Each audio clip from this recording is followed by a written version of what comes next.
आप सब बड़ी दूर से आज यहाँ पधारे हैं और आप सबके यहाँ आने का अर्थ है कि सुखदेव जी का जीवन है वो पूरी तरह समाज के, इस राष्ट्र के काम आया। बचपन से ही, कम उम्र से ही उन्होंने समाज की जिम्मेदारी संभाल ली थी और जो गरीब तबका होता था, जिसको जरूरत पड़ती थी, उसका हाथ थामते थे और उसके लिए लड़ाई लड़ते थे और लड़ाई लड़ते भी थे तो लड़ाई जीतते भी थे। ऐसे सुखदेव जी को आज मैं प्रणाम करता हूं।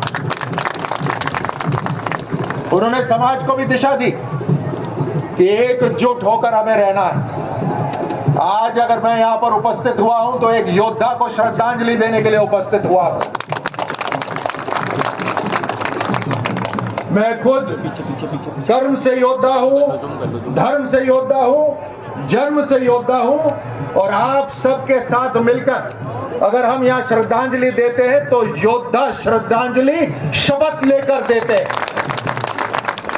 और आज हमारी सबकी शपथ होनी चाहिए कि हम सब एक रहें। ये नेता के नाम पर, अभिनेता के नाम पर अलग अलग छोटे छोटे गुट बन जाते हैं, ये समाज को शोभा नहीं देते। आज का युग तलवार का नहीं, आवाज का है। आवाज बुलंद करो। तो कहते हैं ना कि इकट्ठे हैं तो कारवां, बिखरे हैं तो खामखा। इकट्ठे रहना है, हमारे को आवाज बनना है, बुलंद करना है, एक एक समाज के व्यक्ति को काम आना है। और जिस तरह से हमारे समाज की परंपरा रही है कि जिसको जरूरत हो, जिसको मदद चाहिए, उसको मदद देनी है।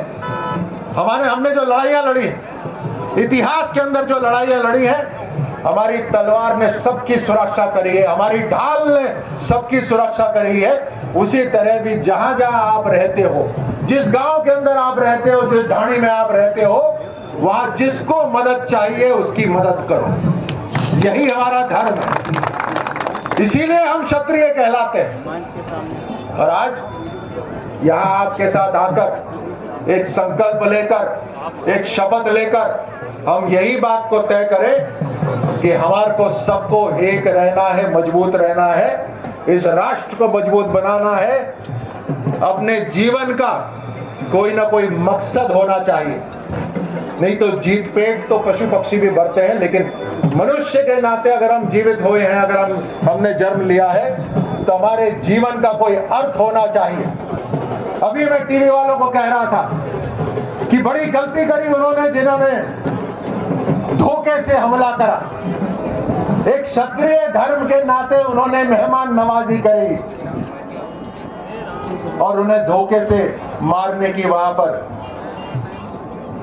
एक बुज़दिल हरकत हुई। ये क्षत्रिय को धोखे से मारा। न मारने वाले को पहले जानते थे, न मारने वाले को कभी पहले याद करेंगे, लेकिन उन्हें सुखदेव जी के शरीर को तो खत्म कर दिया, लेकिन नाम को अमर कर दिया। सुखदेव दादा अमर रहे, सुखदेव दादा अमर रहे। अभी एनआईए की जांच चल रही है, कुछ लोग पकड़े गए जो मास्टरमाइंड है, जिन्होंने हथियार सप्लाई करे। कानून के हाथ उन तक भी पहुंचेंगे, चाहे वो देश में हो या विदेश में हो।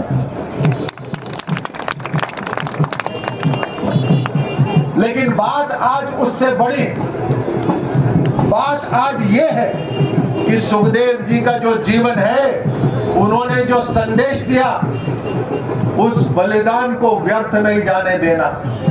हमारे जितने भी पूर्वज हुए, उन्होंने जो जो बलिदान दिया वो व्यर्थ नहीं जाना चाहिए। और उस बलिदान का एक ही संदेश है कि हम सब एक हो, एक आवाज बने।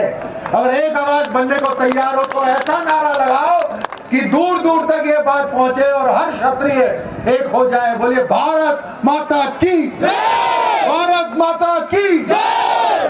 बहुत बहुत धन्यवाद, आभार।